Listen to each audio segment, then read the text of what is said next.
Welcome to the POMcast with Steve Willis, your independent, unbiased, and unbought source for Ole Miss athletics. Good morning, good morning, good morning. Friday, October 30th, Ole Miss versus Vanderbilt in Nashville at 3 o'clock Saturday on the SEC Network. I am thrilled that you are joining us this morning and hope this will be informative for you because it's Friday. It is what do we expect Vanderbilt to do day. This is what to expect from Vanderbilt day. Now, we're going to throw some stats at you again. We're going to let you know they're 0-3. But what are they going to try to do? Now, Vanderbilt has a true freshman quarterback, and that is affecting them. They're only averaging 254 yards per game. They haven't played a game in nearly 3 weeks because of COVID. Pretty much all the cards are stacked up against them. But there could be a way through, and I will explain. Anyway, you can follow us on Twitter at @TheStephenWillis and at Ole Positively. Like us on Facebook at facebook.com/POMcast or join our Facebook group at Positively Ole Miss. You can hit us up on YouTube, subscribe to our YouTube channel at Positively Ole Miss, or you can join us on Twitch at Positively Ole Miss, all one word. That's the video options for our not yet video platform that is going to launch in about 6 months. Just be patient for that. Subscribe for me for your future benefit. Now, this being an audio podcast at the moment, you might well want to follow us on audio platforms such as Apple Podcasts, Google Podcasts. You can hit us on Spotify, Stitcher, SoundCloud, TuneIn Radio, iHeartRadio, and Pandora. Thank you very much for joining us. This is the path forward and the way we're going to get this done. So thank you, and subscribe, rate, review, 5 stars. That'll help us when other people are searching us in their platform. Because as you know, all I have is social media. I don't have a set built-in audience to feed. So everything has to be built organically. And our audience size is more than doubled in the past 3 weeks, which is very impressive, and thank you. And all I can say is we're going to keep doing what we're doing, and hopefully that'll move everything forward.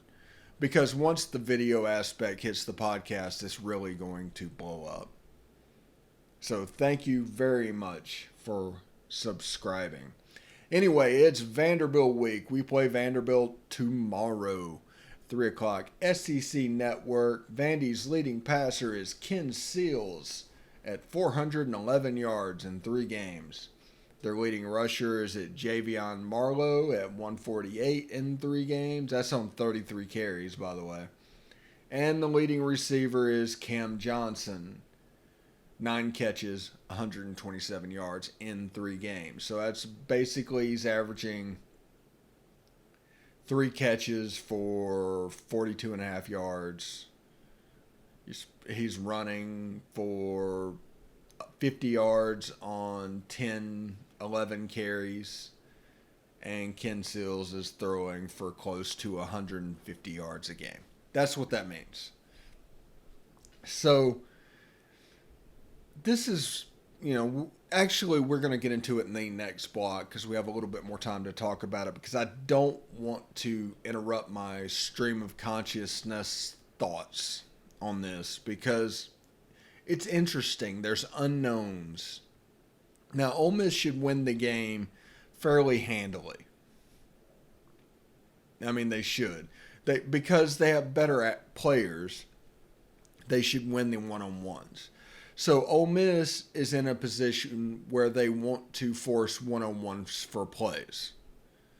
Vanderbilt is in a place where they're hoping to eliminate Ole Miss just having one-on-one plays. So that means scheming. That means trying to make sure that Elijah Moore is bracketed so it isn't a one-on-one. So Ole Miss has to figure out where their matchup is. So a lot of this game is going to come down to where the one-on-one matchup is, because Vandy can't double everybody. Now they're going to double Elijah Moore. They're probably going to attempt Kenny Yeboah. So it's important, and this is why it's important while we talk about the quarterback locking on to Elijah Moore. Elijah Moore is great. He's a really good player, and he has a bright future ahead of him. But if you lock on to him so intently, which has happened over 2 years at this point, the defense knows where you're going to go. The offense gets effective when more players get involved. So you look at Kentucky, right? Elijah Moore had a big game and they used him, and SEC defenders worked to take that away. But so did Kenny Yeboah and so did Jonathan Mingo.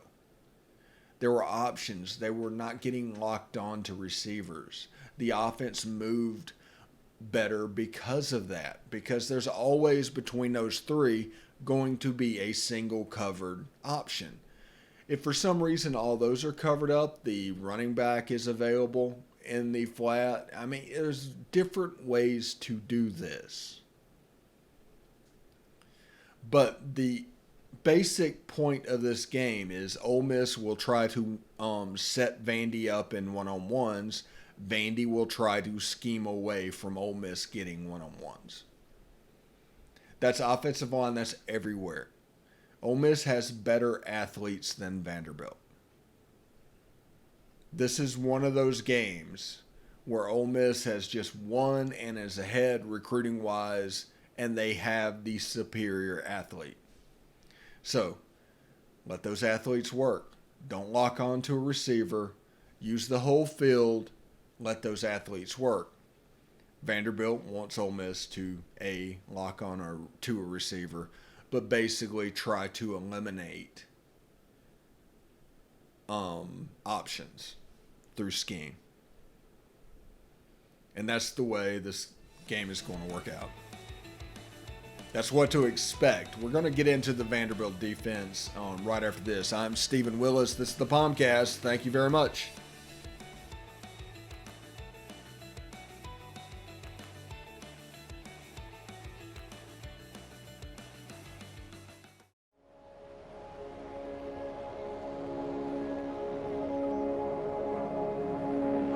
Only 10% of us get enough daily exercise.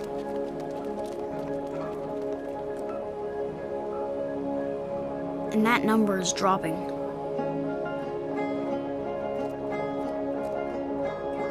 Nearly 30% of us are overweight or obese. We spend 6 hours a day in front of a screen. As a result, we now have a shorter life expectancy than our parents. But give us the right start in sports, and we'll never stop. Learn how at active4life.ca. Hey, this is Stephen Willis from Positively Ole Miss. We're almost done with this break. We'll be back with good information quite soon. The military has been in every generation of my family, and so has VA. It wasn't easy for my dad after Vietnam, but VA helped him and my mom get the home they'd always wanted. My grandpa's been coming to VA since World War II. They even helped him lay to rest one of his battle buddies from Normandy. And me, I followed in their footsteps and served with pride. And now that I'm out of the military, the GI Bill's helping me with school. Every generation of my family has served, and VA has served us all. POMcast, Stephen Willis, welcome back. We're having a lot of fun here today. We're thinking about Vanderbilt In the first segment, we talked about how Ole Miss has these superior athletes, and it's going to come down to just a basic 30,000-foot view. Ole Miss wants one-on-ones. Vandy's trying to scheme Ole Miss to where they don't have one-on-ones. They're trying to confuse the quarterback. So this will be a good time to talk a little bit about the Vanderbilt defense. It is coordinated by Ted Roof. Vanderbilt changed both of its coordinators, but Derek Mason is kind of calling that shot. So it's going to be a good defensive plan because he's a national championship level defensive coordinator. Now, he might not be a national championship level head coach, but he knows defense. He really does. And honestly, if Vandy for some reason decided after the season to move on for him, which they would be stupid to do at this point, he would have a job in 15 minutes. I mean, just period. He'd probably get 3 job offers as soon as they heard that that was available because he's that good defensively. So, Derek Mason actually was at Stanford for the same years that Lane Kiffin was at USC. There's some familiarity there. There's been breakdown. Although back then, Lane Kiffin was working more pro-style offense before he evolved into this Nouveau Baylor spread based on tempo. And Derek Mason has said the key to this game will be tempo, which it will be. It absolutely will be. The problem that Ole Miss has had in the last 2 weeks, Auburn and Arkansas, is they've lost the tempo battle, so to speak. They've started going slower. You don't get the play volume. Their big weaknesses doing that. It's just slower. And a lot of that stems from confidence in the quarterback. You can't go balls to the wall fast when you're worried that the quarterback is going to make sense, or if you have to take a beat to find something he's more confident with. So Derek Mason on defense will try to slow the game down, keep Ole Miss's play count down. Now that means a lot of the drop 8 that you've seen, whether it's 4-4 or 5-3, it doesn't matter, is going to be there. The seams are going to be in different places for shots down the field that we like to take, or we've shown that earlier. And the linebackers are going to bail into that vacated space where Elijah Moore runs that slot slant, just giving up on the running game because they want us to run the ball, because they want us to not have explosive plays.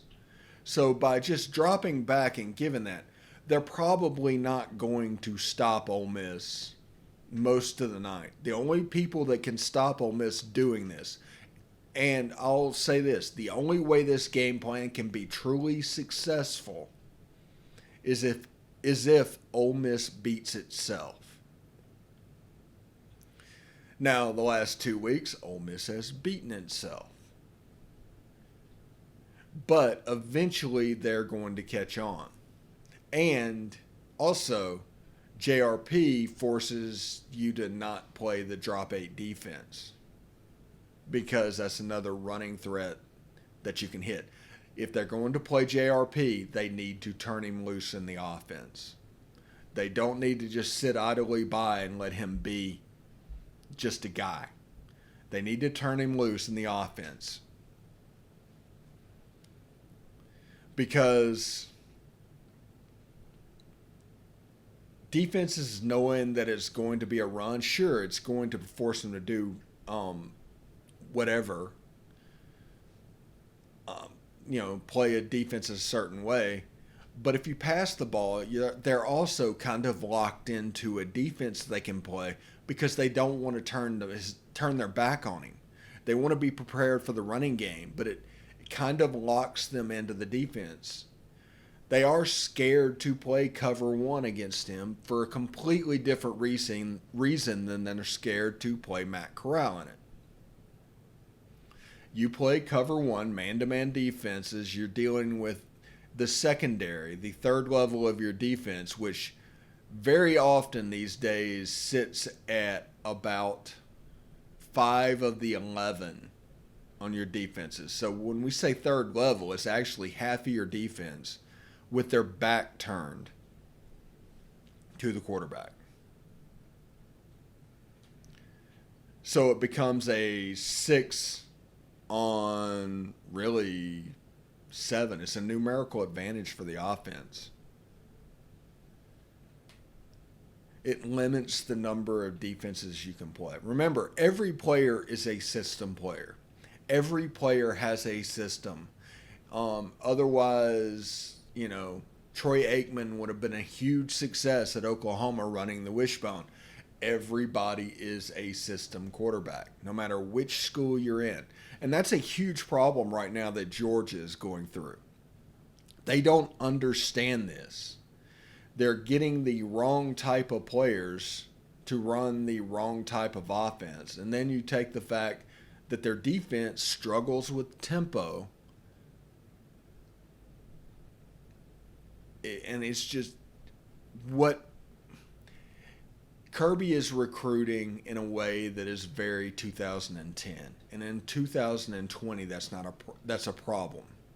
You look at Otis Reese at Ole Miss. You look at all the players that transferred out. You look at their wide receivers. I hate to break this to you. In a normal 2020 system, Georgia would be an elite wide receiver unit close to Alabama. But their system is very pro-style, very methodical, and it is causing them to not be as successful as they could be. But that's what I mean by every player is a system player.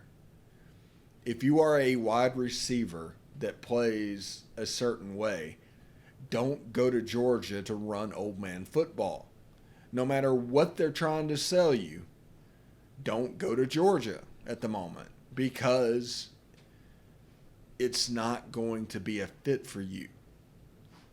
You're going to struggle. You know what type of offense is going to be successful for you. Elijah Moore playing the slot in this Lane Kiffin Baylor nouveau offense is a fit for him.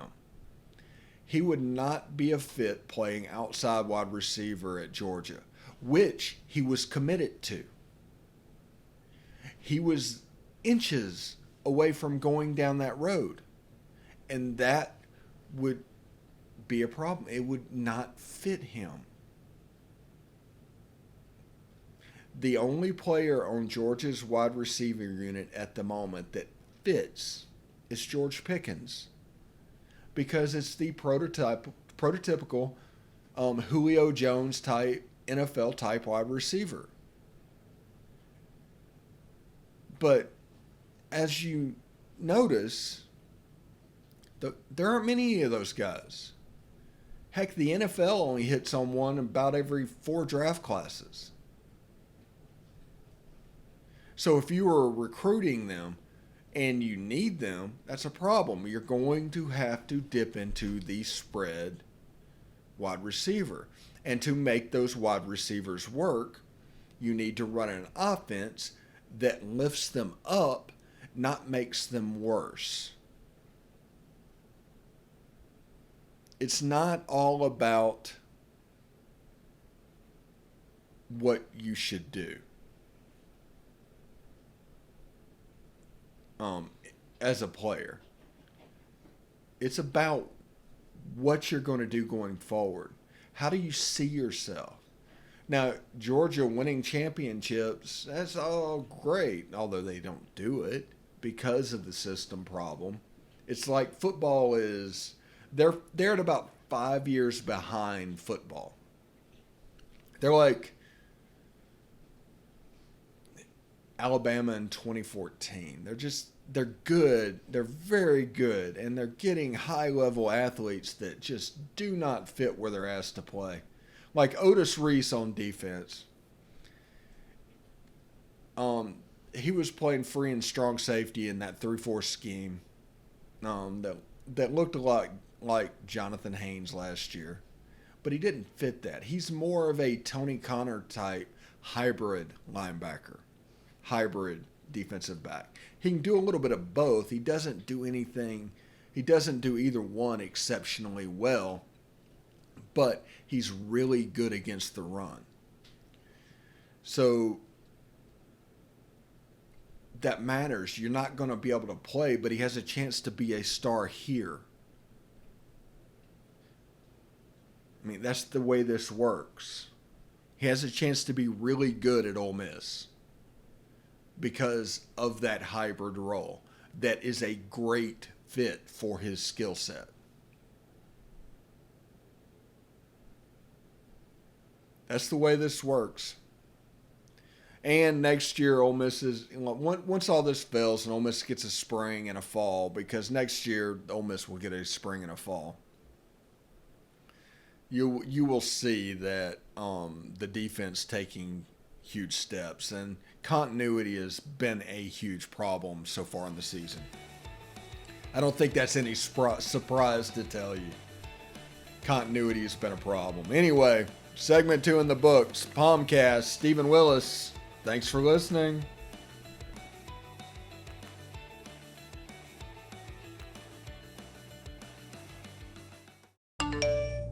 You want to answer that, don't you? I bet it's just killing you seeing the soft glow just inches away. Someone wants to tell you something or ask you something. Oh, come on, answer it already! Just so we're clear, that wasn't my fault. Next time, ignore your inner voice. Don't text and drive. A message from Florida's trusted choice independent insurance agents. Hey, this is Stephen Willis. I just want you to stick around a little longer. We're going to get back to the podcast right after these messages. Tonight, nearly 40,000 veterans across the country are homeless. These men and women have pledged to serve our nation, and now we must serve them. Landlords across the country have helped make significant progress in reducing veteran homelessness by making housing available, but there is more that we can do to bring our veterans home. Visit www.va.gov/homeless to see how you can get involved. And if you are a veteran and you are experiencing homelessness, please call 877-4AID-VET. Thank you. POMcast, Stephen Willis, last segment of the week. Thank you for joining us. We're having a lot of fun. You can actually hear a little bit of the music going out there. That's weird. We'll see if we can get that fixed by next week. Obviously, right now, it kind of is what it is. But Ole Miss versus Vanderbilt in Nashville, SEC Network, 3 o'clock Central. And it's a game that Ole Miss has better players than their opponent. And it's a game where the facility at Vanderbilt got shut down for a couple of weeks. So the intangibles are really there for Ole Miss to take this. Now, Vandy should get some players back from COVID. No, I'm not saying that, but it just doesn't matter. Because this is a game where Ole Miss is going to want to get one-on-ones and Vandy is going to want to take them away. If Matt Corral locks on Elijah Moore, which is his safety blanket, and doesn't see the linebacker dropping off into that RPO range, he's going to pick it off. And Ole Miss is going to be in a problem. I mean, that's the biggest thing in this is let's not lock onto receivers. Let's play quarterback the way it's supposed to be played. the RPO, reading the linebacker, they're not even flowing towards the run. They're waiting till the ball is handed off and just rallying as fast as they can. I mean, that's the way that college defense is going at the moment, but it's a way to mark off explosives. And they see this as a path to win. And I don't know if it's going to happen. I mean, if Ole Miss loses this game, they will have given this game away. If Ole Miss is 1-5 come Sunday morning, it's because they gave this game away. Vanderbilt with a true freshman quarterback and just a struggling offense at the moment with 2 weeks of not practicing because of COVID. If they're 1-5, they gave the game away. People need to understand that. The spread has been remarkably consistent this week. We're still at 16.5 favorites. That's a little more than 2 touchdowns, close to 2 touchdowns and a field goal. To put that in perspective, team rankings is predicting Ole Miss to win basically 39-24. Numbers fire is at 42-22. That's both teams covering, by the way, if you didn't notice that. But here's my theory. Ole Miss gave up less than 400 yards against Arkansas, and Arkansas is a much better offensive team than this Vanderbilt team. So Vanderbilt is probably looking at a ceiling of 14 points. That's probably their ceiling. They scored 12 against A&M and 7 against South Carolina and LSU. So 14 points is kind of their ceiling. Now, can Ole Miss score 31? That's the question. Which, yes, they absolutely can. But I think they will. I think they will get their one-on-one set up. Lane Kiffin is really good at that. And be able to mosey on it. Just work your way forward. Oh, Jerry Neely, by the way, is at 429. He's kind of drifting towards that 100-yard-a-game mark. Elijah Moore is obliterating it at the moment. He's by far the leading receiver in the SEC. And he has 47 receptions. Matt Corral has 103 completions. This is my concern at the moment. Last year, Elijah Moore had the beyond line share of receptions. Is that a design of the offense, or is Matt Corral just locking onto one receiver? I mean, at this point, the data points are there. We need to see him play real quarterback like he did against Kentucky to have a chance. But the stats from the receiving picture are looking remarkably like last season. And that is a worry point for me.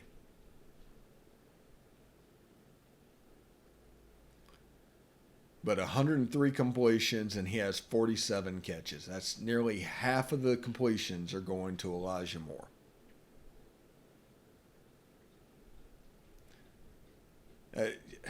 That's just bizarre. But points per game, Ole Miss 34.8, really 35 a game. Vandy 8. Points allowed, Ole Miss 45, Vandy 33. And it's just playing out. Ole Miss played top 5 teams. They've already done Alabama. It's time to turn this around. There's 2 games they should have won that they didn't. It's time to turn this around. Vandy, South Carolina, Texas A&M, Mississippi State, LSU. There's a chance for a 4-1. All right, that's this week's POMcast. I'm your host, Stephen Willis. See you next week.